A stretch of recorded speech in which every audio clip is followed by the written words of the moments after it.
What's going on, guys? James Ford here. Welcome back to another video. This video is going to be all about helping you guys get a six-pack. So strip body fat, build muscle, and the most effective and the easiest way possible. If you follow these steps step by step, I can almost guarantee you will get a six-pack unless we trip up somewhere and you don't follow them properly. Okay, so there's some proof in the pudding here, which I'll run through in a second. So first of all, who am I and why should you even bother listening to me? My name's James. Mr. James, got the verified tick to prove it. So James Ford, I'm an online fitness coach, and I've personally helped over 1,000 people strip down body fat, build muscle, and get in the best shape of their life. Okay, so a little bit about me there.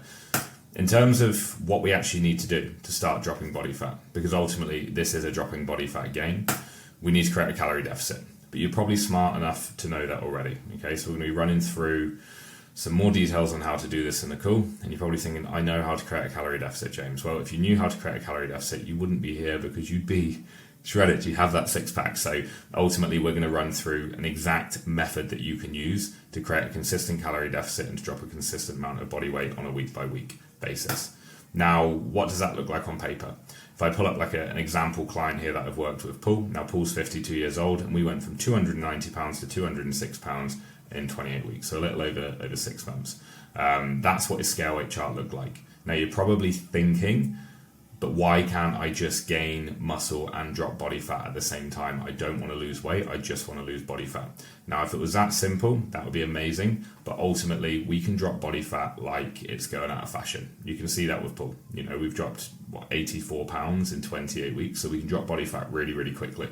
Building muscle, however, is a different ball game. If Paul could have gained 84 pounds of muscle in that 28 weeks where we strip body fat, I'd be kicking his door down, asking what he's taking. It's like, I want a piece of that. So ultimately, it's not going to be a pound for pound trade-off. So the scale weight needs to go down. Paul may have, in some superhuman world, gained 10 pounds of muscle over the 28 weeks, which, by the way, is an ungodly amount of muscle. In that case, and he did, let's say he dropped 84 pounds of body fat and he gained 10 pounds of muscle, he's still going to be down 74 pounds. So ultimately, we need to see that scale weight going down, guys. Okay, so we need to see that going down. So you can't just, if you're someone who is, 220 pounds and you just stay at 220 pounds, like we need to understand that muscle is a physical mass, body fat is a physical mass. If you're not gaining weight, we're not gaining muscle. If you're not dropping weight, you're not dropping body fat. It's as simple as that. And this is what we call a plateau. Okay, so we always want to be seeing some form of direction, down or up. Now you might also be thinking, well, I don't have 84 pounds of body fat to lose, James. You're probably fatter than you think, and I say that in the nicest way possible. And I'm using Daniel here as an example because Daniel dropped just shy of 24 kilograms in 16 weeks. Okay, so when you look at Daniel on the left, like you can see he's carrying a bit of body fat, but it doesn't look like he's carrying 20 kilograms of body fat, and that's 44 pounds for all my Americans watching. Okay, so just to show you, like, we do need to see that scale weight kind of start to trickle down. Okay, so maybe you don't have 20 kilos to lose, maybe you have 10, but the scale weight will need to go down. Okay, and I'm just trying to drill this in home now so that when we run over this stuff later, it makes more sense as to why we're trying to see that scale weight go down. So how do we do it?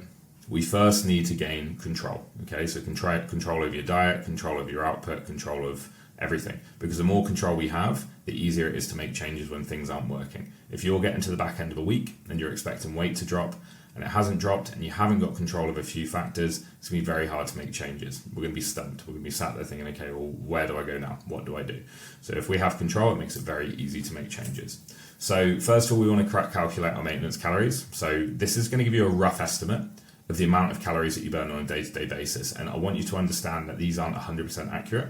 So if you plug these in and you don't start dropping weight, it's fine. We just need to use it as data and adjust from there. I'm not going to run through how to calculate your calories and macros here. Instead, I've built out a calorie and macro calculator, which you can download for free below. So if you click the link below after this video, you'll be able to download the calorie and macro calculator. It'll also tell you your macros, your proteins, carbs and fats that we need to be hitting, and it will also tell you the amount of calories that we should be eating to eat in a calorie deficit.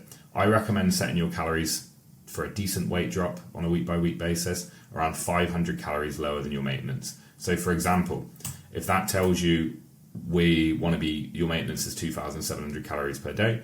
Set your daily calorie target to 2,200 calories per day, okay? And that's what we're going to eat on a day-to-day. So we can download that for free. We then want to take control of your output. So once again, guys, we're trying to take control. So give yourself a daily step goal, potentially a weekly cardio goal. And I've popped down here, like the amount you do at this point does not matter. The most important thing is that it's consistent, okay? So it might literally be 4,000 steps a day and no cardio. But the point is we need some form of consistency. If your steps are all over the place, then sometimes you're getting 20,000 steps a day and sometimes you're getting 5, and sometimes you're doing 5 cardio sessions a week and sometimes you're doing none, you haven't got control.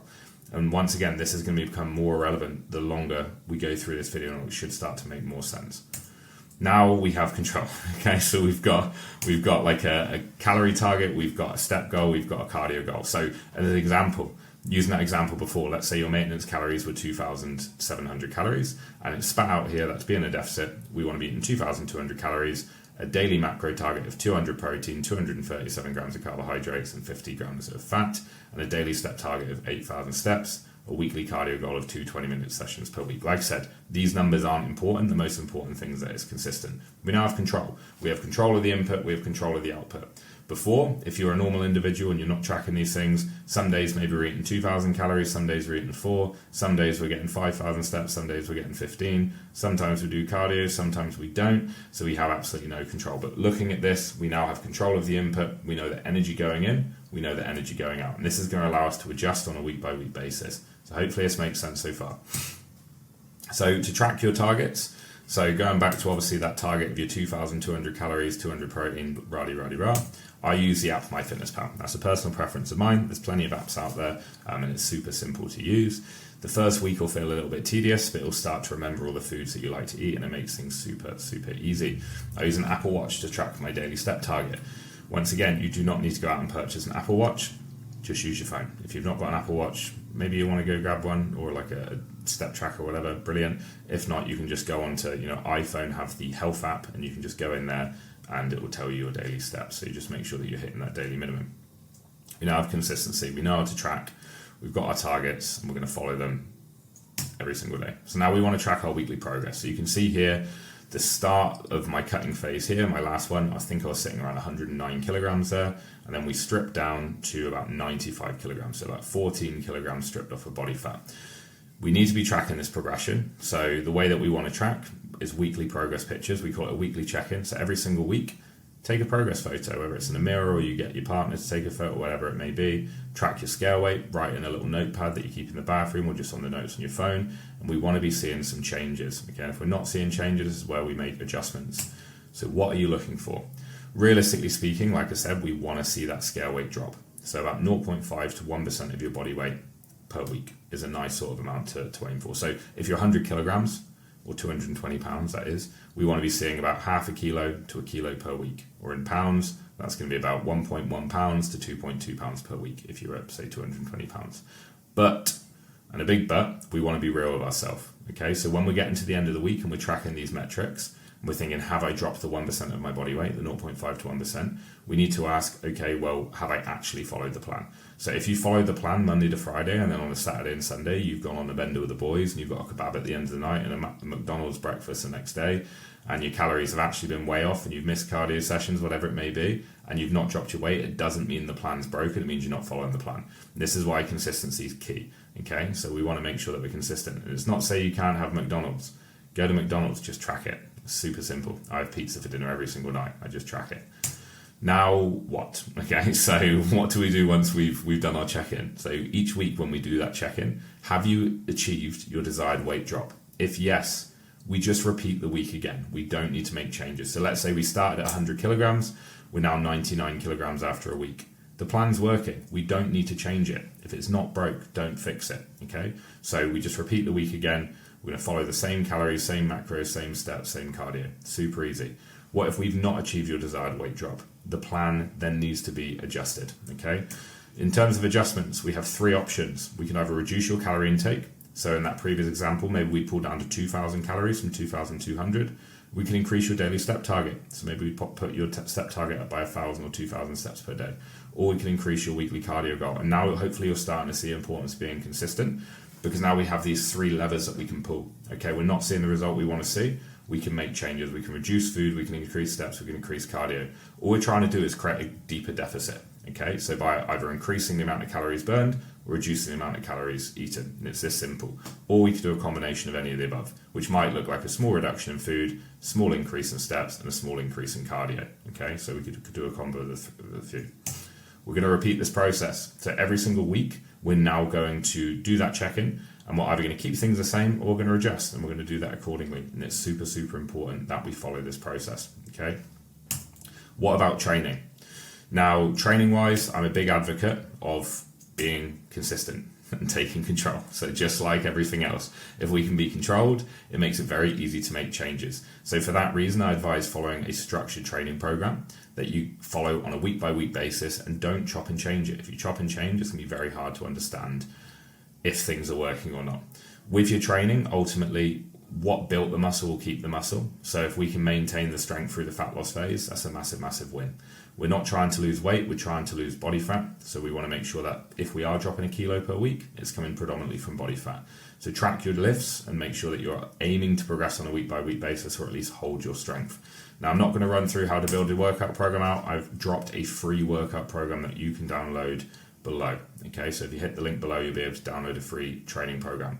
Now, if you give this a try and you struggle with anything and you want some extra help with something, I offer a free strategy session. It's a 30-minute call where we sit down and we run over your goals, the approach that we're taking, any gaps and holes that your progress might be falling through, and we put a bit of a roadmap in place to keep you moving forward. Now, obviously, my goal of having you on that call is hopefully you'll join my coaching program and I help you level up just like the other lads at the start of the video. But regardless of if you join up at the end of the call or not, you'll get a heap of value out of it. I'd love to chat to you guys. So if you do want to take advantage of that call, then hit the link below, schedule in a time, and we'll have a chat. And if you're new here, guys, then make sure you hit like, and of course subscribe so that you don't miss another video. I'm planning on doing a lot more videos like this and other educational pieces just to help you guys level up with some free content, as there's a lot of crap out there. But I'll catch you guys in the next video.